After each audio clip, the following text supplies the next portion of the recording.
Hello दोस्तों, आज की तारीख है 17 नवंबर 2025 और आज दैनिक जागरण का एक आर्टिकल है कि डामाडोल होती अमेरिकी अर्थव्यवस्था। अगर हम इसकी बात करें तो ये बीपीएससी का जो मुख्य परीक्षा है उसके पेपर 1 में आईआर वाला सेक्शन से जोड़ के पूछा जा सकता है या पेपर 2 में इकोनॉमी से जोड़ के पूछा जा सकता है। ठीक है, तो ये दोनों पेपर के लिए बहुत ही इंपॉर्टेंट टॉपिक हो सकता है। तो और ये जो आर्टिकल है यह मुख्य रूप से देखा जाए तो ये अमेरिका प्रथम, यूएसए प्रथम और उसकी जो नीति है और उसकी अर्थव्यवस्था पर पड़ने वाले जो प्रभाव हैं उसी का विश्लेषण इसमें किया गया है। साथ ही साथ इसमें यह भी दिखाया गया है कि जो ट्रंप साहब हैं ये विश्व के कई देशों पर, जिसमें चीन, कनाडा, यूरोपीय संघ के कई देश हैं, उन पर जो है ये टैरिफ जो है लगाए हैं। उसका प्रभाव जो है ये हुआ कि इसका प्रभाव सिर्फ विश्व के अन्य देशों पर ही नहीं बल्कि अमेरिका पर भी इसका प्रभाव जो है देखने को मिल रहा है। ठीक है, और देखा जाए तो दूसरा पॉइंट ये भी कह सकते हैं कि इनकी नीति में अब ये हो गया है कि विश्व के जो बहुपक्षीय संस्थाएं हैं अब उनको ये धमकी दे रहे हैं कि ये सदस्यता मतलब सदस्य नहीं रहेंगे, यानी सदस्यता से बाहर हो जाएंगे।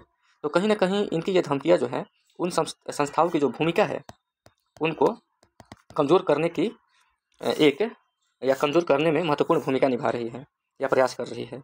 ठीक है, और ये कहीं ना कहीं ये जो नीतियाँ हैं इनकी वो सिर्फ अमेरिका के हित के लिए ही नहीं बल्कि अन्य देशों के लिए वैश्विक स्तर पर देखा जाए तो ये हित में नहीं है। ठीक है, तो चलिए इसी से संबंधित जो है हम लोग इस टॉपिक पे बात करते हैं एक नए पेज पर, क्योंकि यहाँ पर लिखा हुआ है तो फ्रेश एक पेज पे बात करते हैं।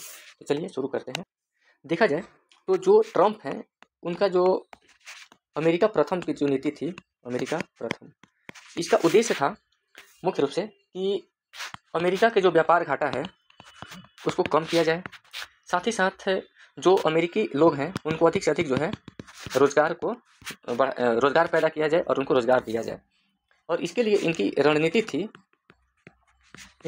ये थी कि जो चीन है, कनाडा है या जो यूरोपीय संघ जैसे जो देश हैं, यूरोपीय संघ के जो कुछ देश हैं उन पर इन्होंने आयात शुल्क या इसी को हम लोग टैरिफ कह लेते हैं, टैरिफ जो है लगा दिए।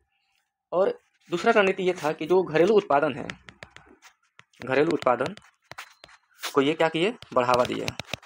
और इसके लिए इन्होंने कंपनियों को उत्पादन अमेरिका में स्थानांतरित करने के लिए प्रोत्साहन दिया। इसके लिए क्या किया कि कंपनियों को इन्होंने बोला कि आप लोग अमेरिका में ही आकर उत्पादन को और बढ़ाइए। इसके आगे अगर हम बात करें तो तीसरा रणनीति इनका ये रहा कि जो द्विपक्षीय समझौते हैं तो ये बहुपक्षीय समझौते की जगह ये द्विपक्षीय समझौतों को प्राथमिकता देने लगे, यानी कि जब ये प्राथमिकता द्विपक्षीय को दी और बहुपक्षीय को ये कम करने लगे। ठीक है, आगे देखा जाए तो अब इनका आरोप था अलग अलग देशों पर, इनका क्या क्या देखिए आरोप रहा है। तो आरोप रहा है कि चीन पर सबसे पहले देखते हैं। तो चीन पर ये आरोप लगा रहे हैं कि ये अनुचित जो है, अनुचित व्यापार प्रथाओं, बौद्धिक संपदा की चोरी और बड़ी संख्या में जो रोजगार है ना चीन छीन रहा है, मतलब अमेरिकियों से। इस तरह के ये चीन पर आरोप लगाए।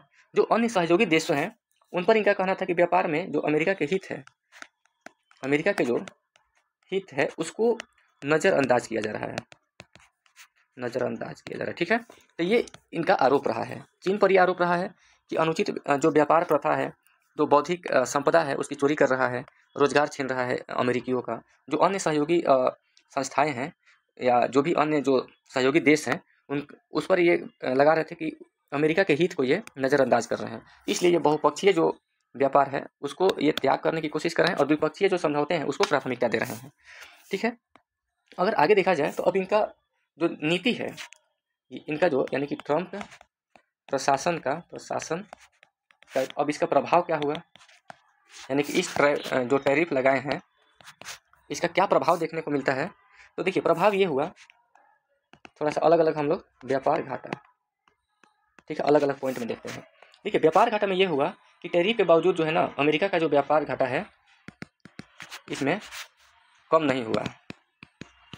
ठीक है, कम नहीं हुआ बल्कि चीन के साथ इनका बढ़ ही गया।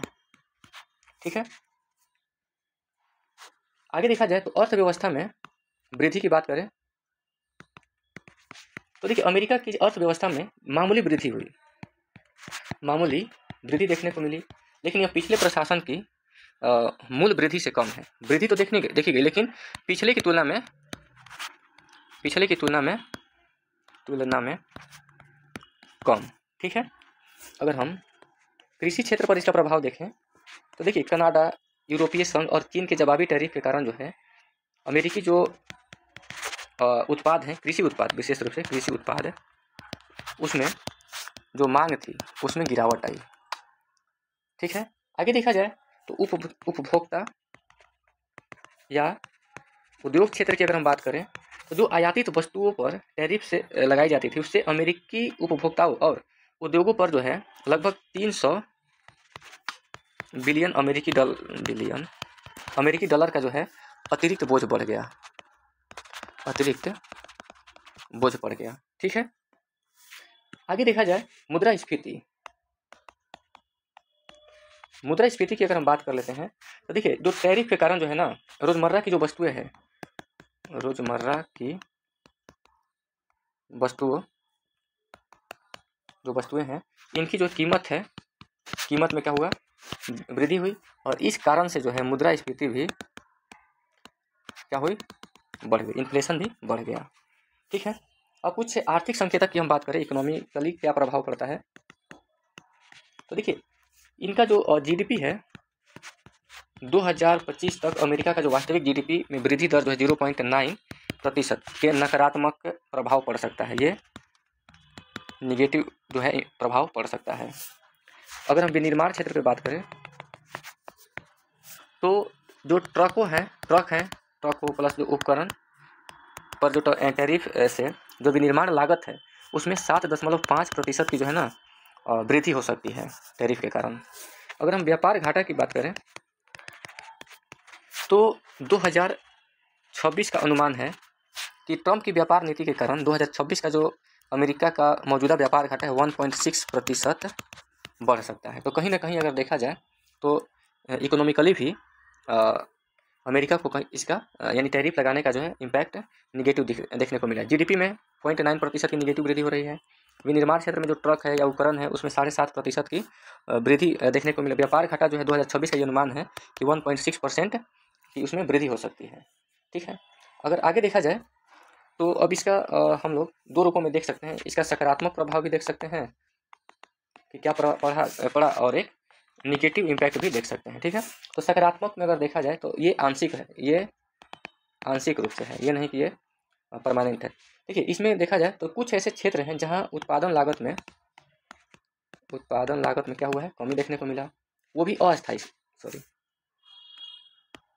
अस्थायी रूप से उत्पादन लागत में कमी देखने को मिली। दूसरा है कि जो रक्षा, ऊर्जा और जो अंतरिक्ष उद्योग है उसमें अमेरिकियों का जो उत्पादन क्षमता जो है उसको बढ़ावा मिला है। ठीक है, तो ये दो जो है हम लोग सकारात्मक परिणाम के रूप में देख सकते हैं। बाकी अगर निगेटिव की हम बात करें तो निगेटिव परिणाम में देखिए अगर वैश्विक स्तर पर बात करें, वैश्विक अर्थव्यवस्था पर ये दबाव की बात करें तो ये देखिए न सिर्फ चीन बल्कि वैश्विक अर्थव्यवस्था को भी प्रभावित किया है। उसके बाद देखा जाए तो ये इनकी जो नीति है व्यापार युद्ध जो है इनका, तो इसके कारण वैश्विक बाजार में अनिश्चितता पैदा किया है और इसी कारण जो है देखने को मिला कि निवेश में कमी आई है। अगर बात करें रोजगार और वेतन की अगर हम बात करें तो उच्च मूल्य जो है उच्च हो गया, आय और घट गया, आय जो है घटा। ठीक है, और अगर हम बात करें तो जो रोजगार के जो